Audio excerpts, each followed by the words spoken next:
After the data slate came out and with a little bit of testing with my list, I decided that there is a crucial unit that my list was missing. The new menace of the meta, Neurogants. And as soon as I put them into my list, they played their role perfectly well, helped my game plan, and have helped me win games. And I'm going to tell you exactly how they do that. The Neurogaunt profile, I'm just kidding. I'm not going to sit here and tell you that Neurogants are good at doing anything, but I am running one squad of Neurogants in my competitive Vanguard Onslaught. They stink, right? You're not going to really roll to hit at all, and if your opponent looks at them at all, they are just going to die. They do give out Synapse. It really hasn't come up with me just yet. I haven't really benefited from that, but I am not lying when I say that, I've been using the Neurogants, and they've been actually very, very successful for my game plan for one very specific reason. All jokes aside, Neurogants are really good at screening your backfield, and I've been practicing deployment. I've got an RTT coming up with my Vanguard Onslaught list. Here it is, 30 Raveners, woohoo!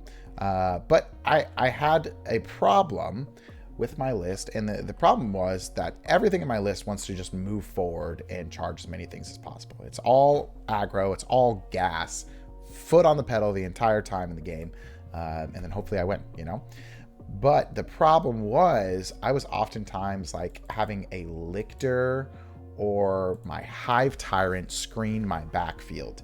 And that's not really something that I want to do. One of the iterations of the list before had a Neurotyrant as well. And a Neurotyrant is okay at screening the backfield, but you know what's really good at screening the backfield and is only 45 points is Neurogants. So I'm just going to show you right here how I use the Neurogants, and let's pretend almost everything else is deployed, right? So turn one, or before turn one, this is how I'm going to deploy them. And then this is just to kind of set up future turns of screening. Of course, most of the time your opponent can't go in your backfield, but I just kind of like to set it up beforehand just to have a little peace of mind, so I'm not worried about it during the first turn. So I'm setting up my Neurogants here. Boom, boom. And of course, they're just within 2 inches right there. And then everything else just chains back here. Boom. Wow, I eyeballed that 2 inches right there very nicely. And you're just going to take this screen and just put it in your entire backfield, right? And I'm about to show you how much ridiculous space Neurogants can take up. It's 11 models for 45 points, and look at how much of the field they take up. And this is all, they're all within 2 inches here. Boom. And look at that. And they cover that entire space. So really, you can screen your entire backfield very easily with just 95 points, 50 points off the off of the Biovore, and then 45 points off of the Neurogants. And what I've also been doing throughout the game, especially if my opponent is out of reserves or whatever, I will start just moving them up bit by bit. And this works especially well if you are bottom of turn scoring, right? And then you just have this screen. So later on in the game, if you just need to dump them on objectives for easy objective, just control an objective, and then you're done. But really, 45 points. Try out just a singleton squad of Neurogants. They could help you out a whole lot. Figure out where on the battlefield that you need to screen out, and then just put an entire squad of Neurogants there. And your opponent's not fitting anything at all. Now, how to use the Neurogants effectively, you really want to make sure that you're getting the most out of your 45 points that you spend. 45 points, it's a budget, but you still want to make sure that you're getting use out of it. You want to create this dog bone-like formation that you see on the right side of your screen here, or that you saw in the TTS clip before. And the idea of this is just keeping coherency and stringing out these models as far as possible. The reason why this works is you have 3 models at the top end, and then you have 3 models at the tail end of this formation. And each of those 3 models are going to be within 2 inches of each other model right there. So those parts are within coherency. Because of course, coherency, you need to have 2 models within 2 inches of each other. And then you string that 2-inch coherency all the way through the middle part of that dog bone, and voila, you are in coherency. Last time I talked about this topic was when I was discussing gargoyles in a video on Wednesday Night Warhammer. Shout out W&W.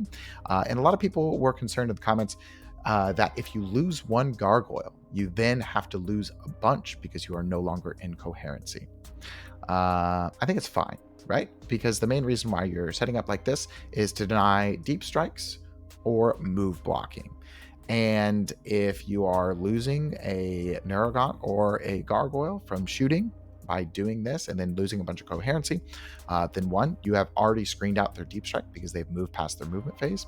And two, they're shooting at your Neurogaunts or your gargoyles instead of shooting at your Gene Stealers, your Raveners, your Exocrines, or your Tyrannifexes, or what have you. You know, I feel like that's a win. If your opponent is using one of their only 5 activations on a unit to kill some Neurogants to pull you out of coherency, let them do it. You know what I'm saying? Anyways, while I'm deploying and using these Neurogants throughout the game, as my opponent's resources for deep strikes have been depleted, I will then begin to move them up the board, and this is just to threaten a turn 4 or turn 5 jump on objectives.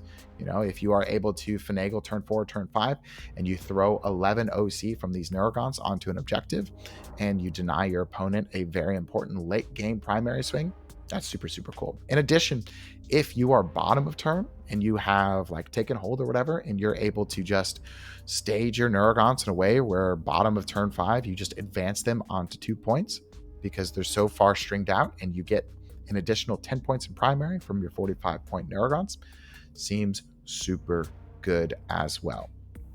Now, you might be thinking, Jordan, what if your opponent doesn't have anything in deep strike or reserves? Am I wasting 45 points on Neurogants? No, you are absolutely not. And thank you so much for asking that question.